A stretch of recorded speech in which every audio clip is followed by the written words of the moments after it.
জেনা এমন একটা পাপ, যেই পাপ থেকে যদি কোনো যুবক নিজেকে বাঁচাতে পারে, মৌতের হাত থেকেও বাঁচাতে পারবে ইনশাআল্লাহ। কিভাবে? 3 বন্ধু যাচ্ছে রাস্তা দিয়ে, হঠাৎ করে ঝড়, বন্ধু 3 জন ঢুকে গেল গুহার মধ্যে। কিসের মধ্যে? গুহায়, যে পাহাড়ি এলাকায় আপনারা থাকেন যারা, গুহার মধ্যে। হঠাৎ করে পাহাড়ের পাথর দিয়ে গুহার মুখটা বন্ধ হয়ে গেল। এখন খোলার কোনো অপশন নাই। সবাই বলছে এখন 3 জন, এখন তো আমরা বের হতে পারবো না। সবাই সবার নেক আমলের ওসিলা দিয়ে আল্লাহর কাছে দোয়া করো। কিসের ওসিলা দিয়ে?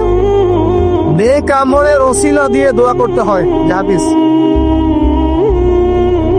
মৃত মানুষকে ওসিলা করে তার জন্য নজর মানত জবাই করে দোয়া করতে হয়।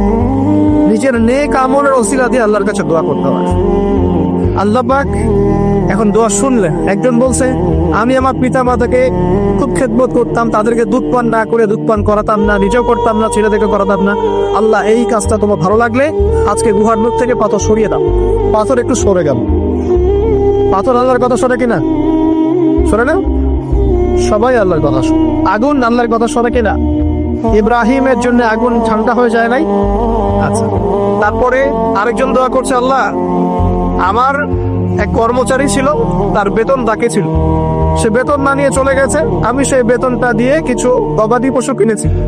আস্তে আস্তে গবাদি পশু বেড়েছে, অনেক দিন পর সে এসেছে টাকা চাওয়ার জন্য। আমি বলেছি সবই তোমার, সব নিয়ে চলুন। সে বলেছে, আপনি কি ফাইজলামি করতেছেন আমার সাথে? আমার টাকা আমাকে দেন। না, তোমার টাকা দিয়ে আমি এটা কিনেছিলাম, আজকে বংশবৃদ্ধি হয়েছে, সব তোমার, নিয়ে যাও। সে নিয়ে গেল। সে বলছে, আল্লাহ, এই কাজ যদি তোমার সন্তুষ্টির জন্য করে থাকি, আজকে আমাকে বাঁচাও। পাথর একটু সরে গেল। এবার তৃতীয় ব্যক্তি, এই ছেলে বলছে, যুবক ছেলে, আল্লাহ, আমার একজন চাচাতো বোন ছিল। কে ছিল? এই যে বয়ফ্রেন্ড গার্লফ্রেন্ড, খালাতো বোন, চাচাতো বোন, এখন তো বিচ্ছিরি অবস্থা। এখন এমন একটা অবস্থা, সভ্যতার রিপোর্ট গুলো পড়ে দেখি, ভাইও বোনের সাথে জানা করে না। ওদের ওখানে নিজের আপন পিতার দ্বারাও মেয়ে হ্যারাসমেন্টের শিকার হচ্ছে। ওরা আমাদেরকে শেখায় এখন ভালো কোনটা বলতো, আর আমরাও আমাদের মাথাটা কবে যে বিক্রি করে দিলাম।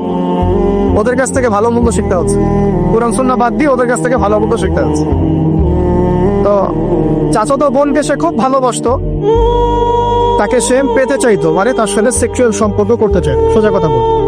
এখন সেই মেয়েকে অনেক প্রস্তাব দেয়, সেই মেয়ে রাজি হয় না। শেষে বলে, যদি আমাকে 1000 বা 100 স্বর্ণ মুদ্রা দিতে পারো, দিনার, তাহলে আমি তোমার সাথে সেক্স করবো, মানে জেনা করবো। নাউজুবিল্লাহ। সেই ছেলে অনেক কষ্ট করে এই টাকাগুলো বা এই দিনারগুলো অর্জন করে, কামাই করে, দিন রাত পরিশ্রম করে, ঠিক আপনারা যেমন করছেন না। তো এরপর